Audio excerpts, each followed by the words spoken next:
Ne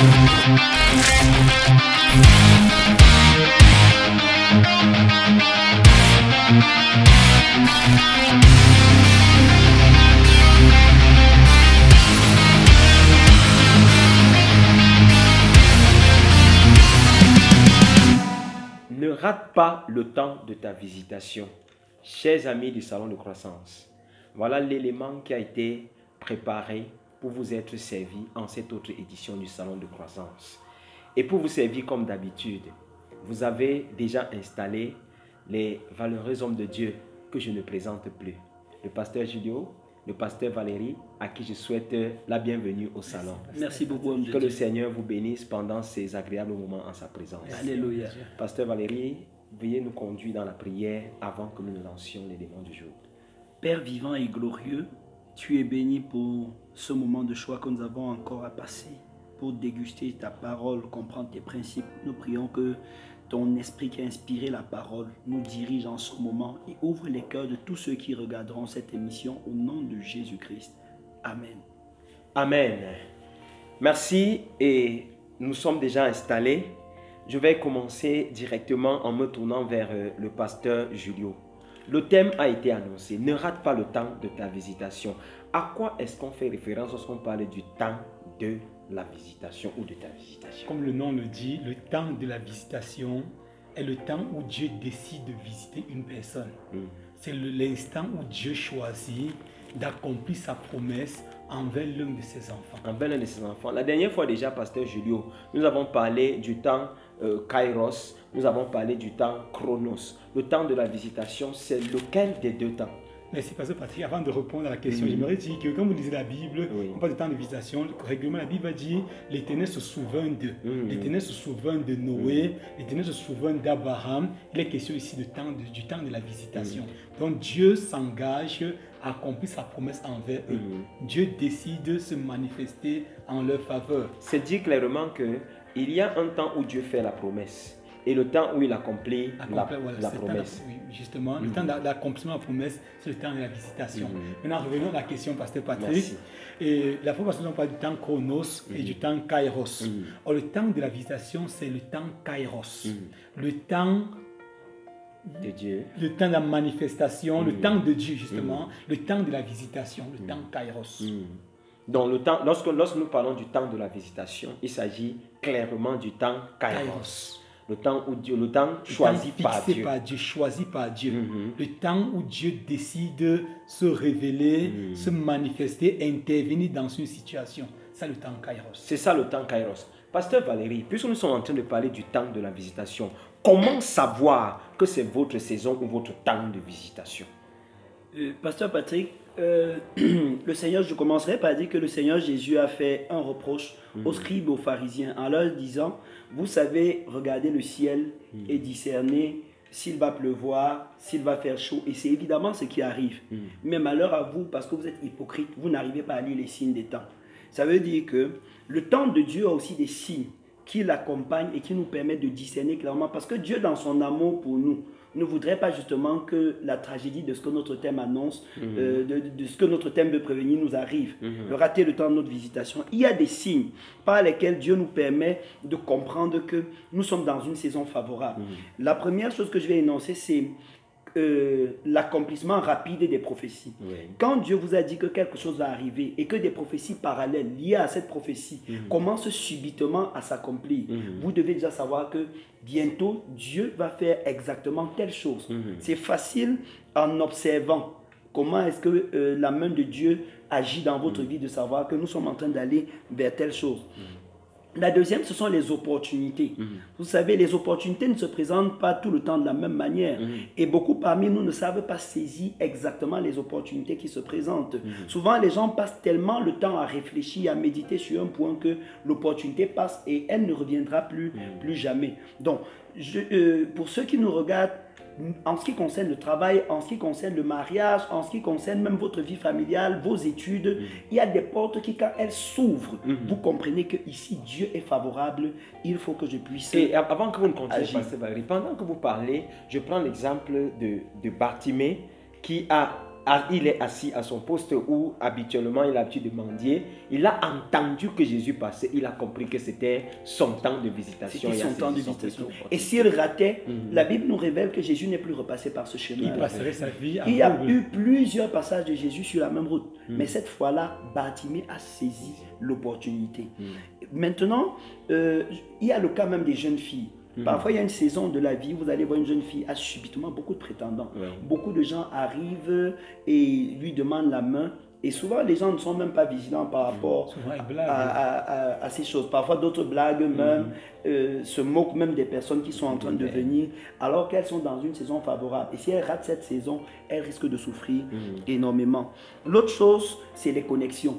Subitement, quand dans votre vie, à un moment, vous vous rendez compte que Dieu vous connecte à certaines personnes, à une catégorie de personnes, ça peut aussi vous indiquer que le temps de Dieu est arrivé. Il commence à ouvrir les portes, il commence à faciliter certaines choses. Alors vous savez que non, ce n'est pas au hasard que j'ai rencontré dans la même période un tel. Alors il faut que je fasse très attention.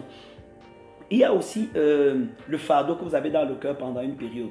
Si vous observez bien, nous ici comme les spectateurs, vous allez vous rendre compte que ce n'est pas tout le temps que vous méditez trop sur un sujet. Tout à fait. Personnellement, j'ai eu à passer à côté des ouvrages que Dieu m'avait demandé d'écrire. Parce qu'à une certaine saison, j'avais la préoccupation par rapport à un thème. Les textes bibliques viennent par rapport à ça. Je médite beaucoup là-dessus. Si je ne me mets pas à écrire à ce moment-là, je ne suis pas sûr que dans un mois, j'aurai encore la même inspiration. Donc, quand vous vous rendez compte que à une saison de votre vie, vous êtes très préoccupé par rapport à telle chose, il est possible que ce soit la voix de l'esprit qui, de manière intuitive, soit en train d'attirer votre attention sur un sujet en particulier. Et là, vous devez vous pencher sur cet aspect de votre vie. Enfin, il y a la faveur. Il y a la faveur. Subitement, dans une période de votre vie, vous avez décidé de lancer une affaire. L'année dernière, c'était compliqué d'avoir les papiers, c'était compliqué d'avoir les capitaux. Subitement, quelqu'un vous appelle et vous dit qu'il est prêt à vous faire un prêt. Subitement, vous arrivez au niveau de l'administration et vous rencontrez exactement la personne qu'il fallait pour la chose et les gens vous proposent de vous aider. Ça veut dire que la faveur de Dieu est sur vous pendant cette période. Si vous ratez cet instant, vous risquez de finir dans la pauvreté. Waouh! Vous avez très bien suivi, chers spectateurs du Salon de Croissance. Il est possible que quelqu'un passe à côté du projet de Dieu pour lui simplement parce qu'il n'a pas saisi le temps de sa visitation. Et puis, nous sommes il n'a pas discerné les signes du temps de sa visitation. Merci pour l'élément, Pasteur Valérie. Pasteur Julio, est-ce qu'il n'y a pas une attitude à adopter lorsque nous sommes en train de sentir que ce temps approche ou qu'il est déjà là? Bien évidemment, Pasteur Patrick, il y a une attitude à adopter pour le temps de la visitation. Nous sommes présentement à l'ouest depuis quelques temps. Les premières pluies ont commencé. À l'ouest du Cameroun. L'ouest du Cameroun. Avant les pluies, les mamans ont passé beaucoup de temps à cultiver la terre, travailler la terre. Et quand les pluies viennent, dès les premières pluies, elles ont commencé à mettre les graines à même le sol. Donc, elles ont pris le temps de se préparer. Donc, avant le temps de la visitation, nous sommes appelés à nous préparer. À nous préparer. Chaque personne qui attend de Dieu une visitation doit se préparer. Nous allons nous préparer, nous former, nous informer, nous cultiver, nous instruire. Une fille, par exemple, qui attend que Dieu se manifeste et lui donne un époux, elle va commencer à travailler son caractère, avoir l'attitude d'une bonne femme, à voir est-ce qu'elle connaît cuisiner. Sinon, elle se mariera, après quelques temps, elle divorcera. Si Dieu n'a pas pris le temps de travailler son caractère. La Bible a dit, Proverbe 20, 21, qu'une bénédiction obtenue avant le temps ne sera pas bénie quand viendra la fin. Donc, si on bénit précocement, ça sera une véritable bénédiction. Il y a lieu de prendre le temps dans la préparation. Vous voulez être serviteur de Dieu, vous sentez que Dieu vous appelle, préparez-vous. Sinon, le public vous surprendra et vous n'aurez rien à dire au public. Préparez-vous, connectez-vous à des serviteurs de Dieu. À des serviteurs de Dieu. Cherchez Dieu dans sa présence, soyez tout le temps dans sa présence, bâtissez une intimité, une communion profonde avec Dieu.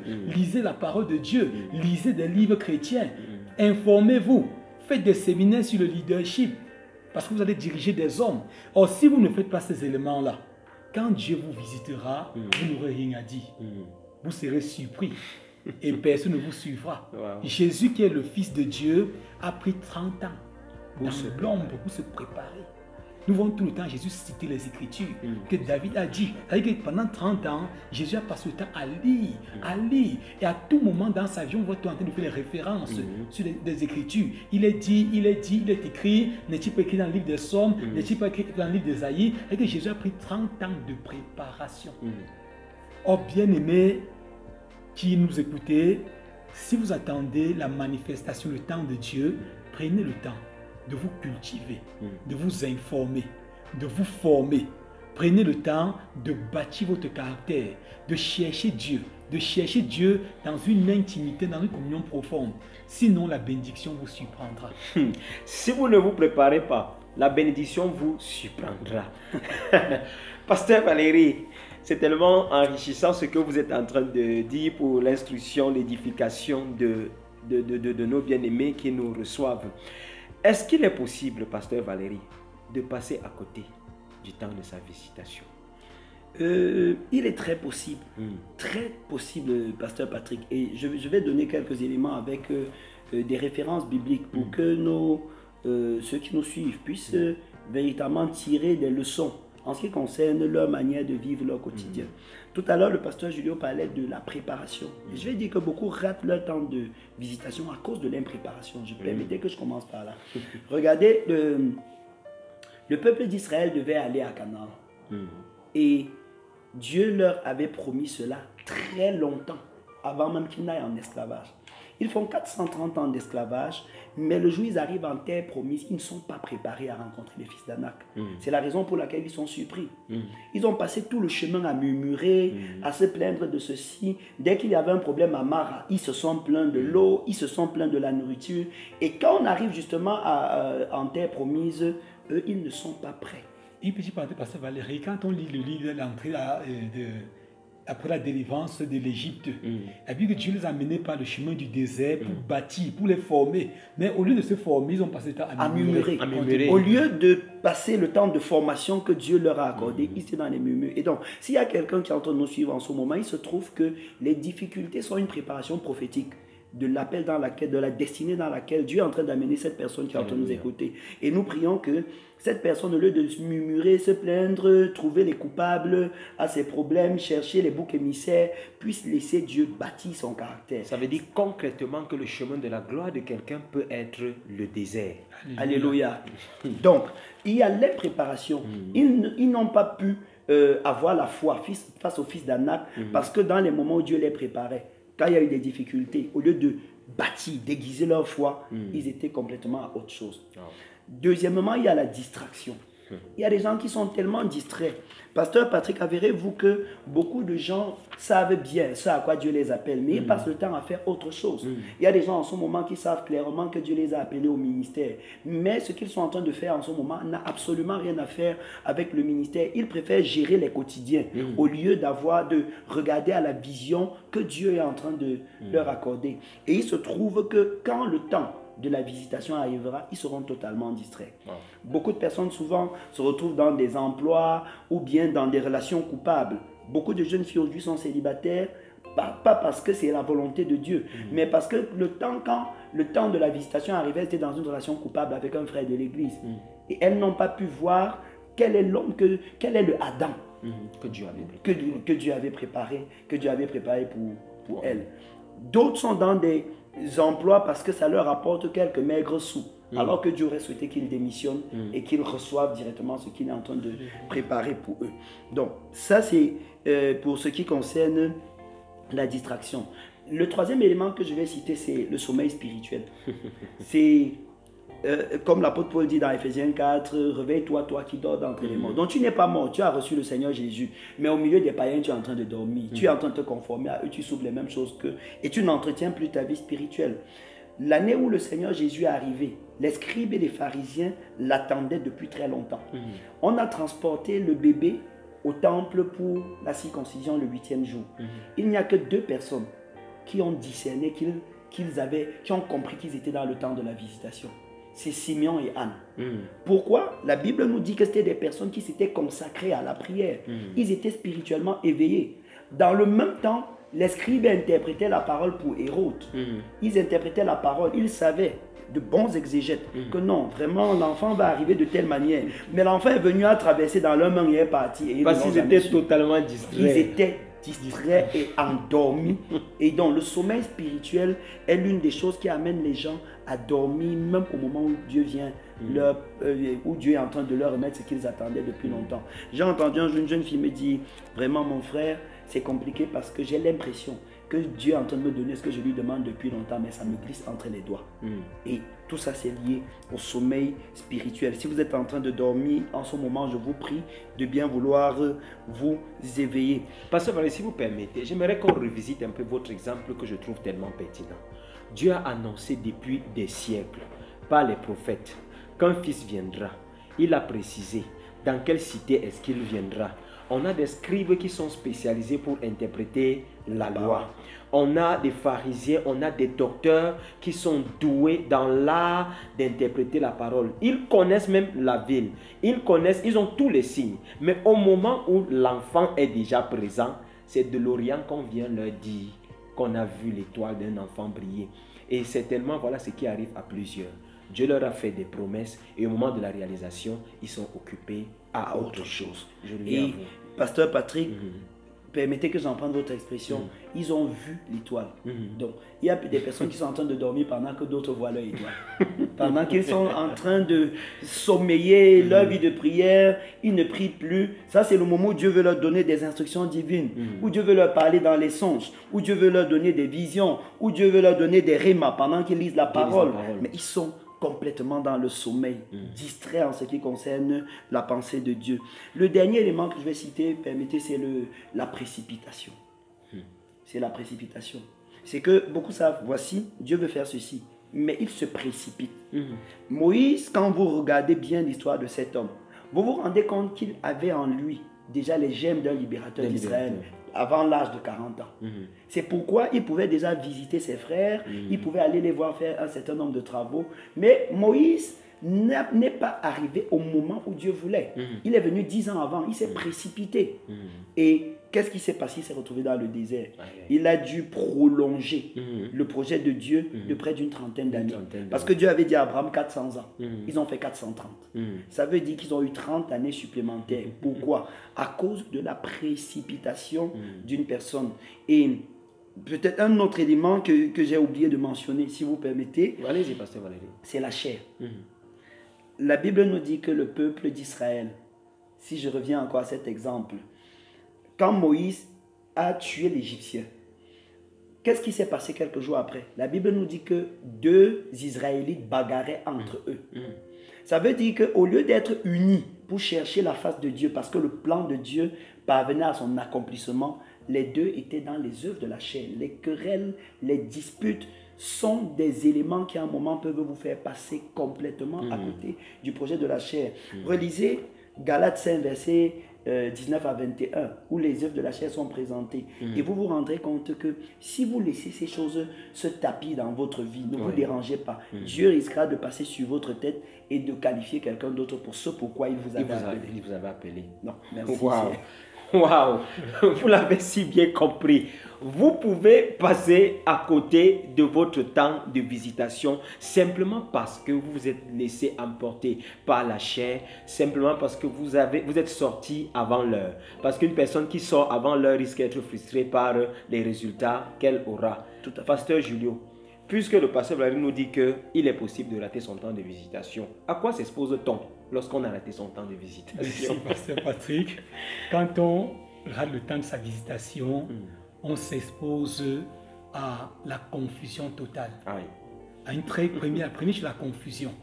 Donc les gens qui ratent le temps de leur visitation deviennent un peu comme Caïn. Ils sont errants et vagabonds. Ils vivent dans la confusion. Aujourd'hui, vous les voyez, aujourd'hui, ils vendent le piment. Après-demain, c'est la friperie. Après-demain, parce que c'est simplement un jour, ils n'ont pas saisi une opportunité que Dieu leur présentait. Ils ont raté le temps de leur visitation. Si Bartimée, dans la Bible, ratait le temps de sa visitation, il passerait toute sa vie aveugle, confus, et ainsi de suite. Quand on rate le temps de sa visitation, secondement, pasteur, on finit dans la destruction. Regardez le peuple juif. Dieu a dit pendant des années par des prophètes, tous les prophètes, la plupart des prophètes de l'Ancien Testament ont parlé d'un Messie qui viendra, il relèvera Israël, il fera. Mais quand Jésus est venu, ils n'ont pas vu en Jésus le Messie. Il y a un passage qui me marque un peu, je vais lire ce passage. C'est Luc chapitre 13, verset 34. Jésus va crier sur Jérusalem. Jérusalem, Jérusalem, qui tue les prophètes et qui lapide ceux qui te sont envoyés. Combien de fois ai-je voulu rassembler tes enfants, comme une mère poule rassemble sa couvée sous ses ailes, et vous ne l'avez pas voulu. Jésus est venu, au lieu de voir en Jésus le Messie, ils ont vu en lui un pauvre fils de charpentier. Ils ont vu en lui un imposteur, quelqu'un qui ne trompe pas des fausses apparences. Jésus est venu, au lieu de se focaliser sur Jésus, il regardait comme le temple est bien construit, comme le temple est beau. Et Jésus m'a dit quelque part qu'il ne restera pas pierre sur pierre, que ce temple soit détruit. Et on voit en l'an 70 sous l'empereur romain Titus, le temple sera rasé. Et le peuple juif sera dans la confusion totale. Nous voyons le peuple juif, au lieu de reconnaître, de voir en Jésus le Messie, le libérateur, le roi d'Israël, ils ont dit quand Jésus a été crucifié, que son sang retombe sur nous et sur nos enfants. Et jusqu'à nos jours, ces choses continuent à crier contre les Juifs, cette parole continue à crier contre eux. Donc quand on rate le temps de notre visitation, on tombe dans la destruction. Dans la disgrâce. La disgrâce, la destruction. Donc Dieu a détruit en l'an 70, on a rasé tout le temple, détruit les Juifs, ainsi de suite. Quand on rate le temps de ta visitation, Pasteur Patrick, on devient frustré, aigri, amer. Jaloux même. Jaloux. Vous verrez des personnes, c'est comme si c'était en compétition. Toujours en train de se plaindre. Toujours en train de se plaindre. On ne m'a pas aimé. Quand vous avez fait un petit exploit, vous allez voir des personnes qui vont se lever, vous calomnier, vous critiquer, mal parler. Tout simplement parce qu'ils n'ont pas saisi le couleur où Dieu les appelait. Peut-être j'ai appelé quelqu'un au commerce, il a aimé l'église, il s'est engagé dans le ministère. Pourtant, voilà un homme d'affaires qui devait percer, être multimillionnaire, il se trouve dans le ministère et soutenir l'œuvre de Dieu. Il se trouve dans le ministère maintenant aigri, frustré. Chaque fois que les gens ont fait des exploits, il est gêné. Il trouve tout en les frères sont en train de dégamer. Parce qu'il a raté le temps de sa visitation. Il peut même se trouver qu'il soit un simoniac qui vend tout alors que son appel c'était un commerçant. Vous allez à l'église de nos jours parce que les gens vendent. Ils ont des stratégies pour ça. Le pupitre est devenu comme un comptoir pour certaines personnes. Tout simplement parce qu'ils ont raté leur vocation, le temps de leur visitation. Dieu voulait peut-être qu'il fasse un concours. Dieu voulait peut-être qu'il voyage. Qu'il excelle dans un commerce. Dans un domaine. Mais il n'a pas compris. Il a plutôt entré à ministère. Il a raté sa visitation. Pasteur Patrick, on peut également rater le temps de sa visitation en prenant de l'avance sur Dieu. Donc Dieu a prévu qu'en 2025, je vais faire de grandes choses dans la vie de tel frère. Mais le frère est pressé, comme le pasteur Valérie a dit tout à l'heure. Prenons l'exemple d'Israël. Quand le peuple était en captivité, Jérémie a prophétisé que c'est après 70 ans que vous serez libérés. Ils ont passé le temps à jeûner, à prier, jeûner, prier. Quand Jérémie va écrire à Jérémie 29, il va dire les gars, construisez vos maisons, prenez les femmes pour épouses, cultivez vos terrains, parce que la captivité, ce n'est pas pour maintenant que vous serez libérés. Donc plusieurs personnes également ratent le temps de visitation en prenant de l'avance sur Dieu. Dieu est un peu pressé. Dieu a prévu que c'est... je suppose que dans la pensée de Dieu, il voit une fille qui se marierait à 25 ans. À 19 ans, vous êtes pressé. Vous finirez et Pasteur Julio, fatigué. Dans ce cas même, ça fait qu'on a des jeûnes inutiles, des prières que Dieu n'exaucera jamais, parce qu'on n'est pas dans le temps de sa visitation. Israël, pendant les 70 ans dont le pasteur Julio parlait, avait 2 jours de jeûne par semaine. Imagine, pendant 70 ans. Pendant 70 ans. Et la peur, Dieu a dit que depuis 70 ans que vous jeûnez, je ne suis pas dans vos projets de jeûne là. Ça veut dire clairement qu'il y a des projets dans lesquels Dieu est totalement absent parce que vous avez raté votre temps de visitation. Et vous ne pouvez pas lui forcer la main avec le jeûne et la prière. Vous devez pouvoir localiser le bon moment. Et aussi, regardons parfois, Dieu même parfois permet certaines catastrophes, certaines calamités pour révéler son temps. Une église peut être peut-être dans ce qui n'honore pas Dieu, être dans des pratiques qui n'honorent pas Dieu. Une église peut être le contre-témoignage, amener les païens à blasphémer contre Dieu. Dieu décide de châtier cette église. Le châtiment peut être le temps de la visitation de Dieu, le temps de la repentance et de décoller sur une nouvelle base. Or, si maintenant les gens ne saisissent pas le temps de la visitation, cherchent plus des méthodes pour sortir de la crise, ils risquent Combattre la main de Dieu. Combattre la main de Dieu. Parfois, Dieu permet certaines choses, nous dit maintenant, revenons à lui. Qu'on proclame un temps de repentance, qu'on se détourne de nos mauvaises voies, des mauvais chemins religieux et commence à suivre la voie de Dieu. Parfois, pour permettre ça, Dieu va permettre la confusion. Il permet certaines confusions. Puis lui va dire dans l'Ancien Testament, c'est parfois lui qui fait venir le malheur. Parfois, il va faire venir le malheur. Bien que ce soit pas sa volonté parfaite pour les hommes.